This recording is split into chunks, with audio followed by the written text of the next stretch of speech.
Right now, let's get you back over to Arthel. Alrighty, Raul. Well, when it comes to the latest hot-button issues in Washington, we are bringing you the debate right to you.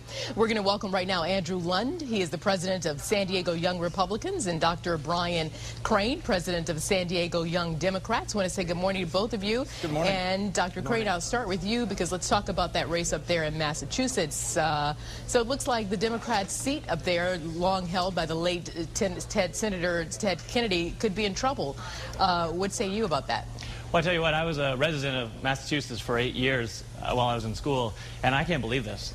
But unfortunately, Martha Coakley hasn't run a great race. She's inexplicably taken much of the month of December off, probably taking the race for granted. And her challenger is a smooth talker. He's a good-looking fella. I've heard he's even posed one time for a naked catalog while he's in law school. But at the same time, we've got real problems here. The voter population obviously is upset. We have high unemployment at the 10% rate, and we still have depressed home prices. And many people's majority of their net worth is tied up in their homes. So obviously people are upset and they want to blame the current leadership. But I hope that the residents of Massachusetts will come tomorrow and recognize that we have to give this administration more time. Alrighty, and let's go to Andrew Lund now. So it looks like the Republican, look, it's not over yet. The special election is tomorrow, but it looks like the Republicans are making a strong showing. If, in fact, Scott Brown wins that seat, do you think it's over for the health care reform bill?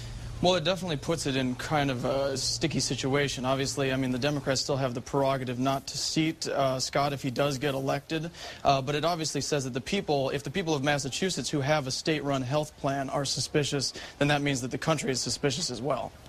So what do you mean they have the prerogative not to seat him? And if they do that, that would just be, talk about political boxing. Yes, indeed. Well, they're waiting to, what they can do is they can wait to certify the results, and they can take basically, you know, up to a month, I believe, to do that, at which time they could probably pass the health care bill through the Senate with the 60 votes that they had previous. I got to tell you, I didn't realize that, and so if that is the case, guess what? Even if Scott Brown wins, he won't be seated before a month from now. What do you say? It's possible. I mean, that's a very risky political move for the Democrats to make, but Harry Reid has indicated that he may actually take that option.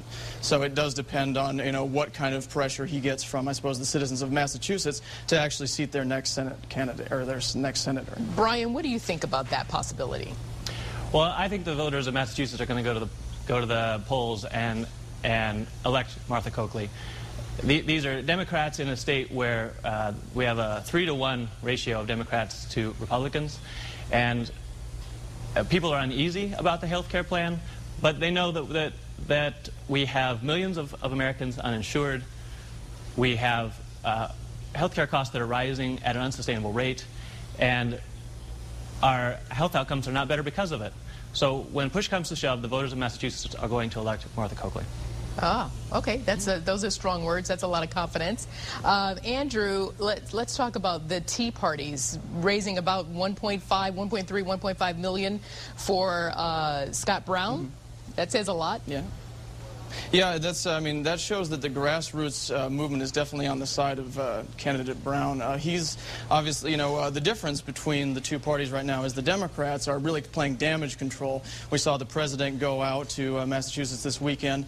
They held a big Fat Cat fundraiser in D.C. for the Democratic candidate over the past week. So they're really hurting, and they're really doing as what Speaker Pelosi called AstroTurf, whereas our side is definitely putting the grassroots, and the support is really behind Scott Brown.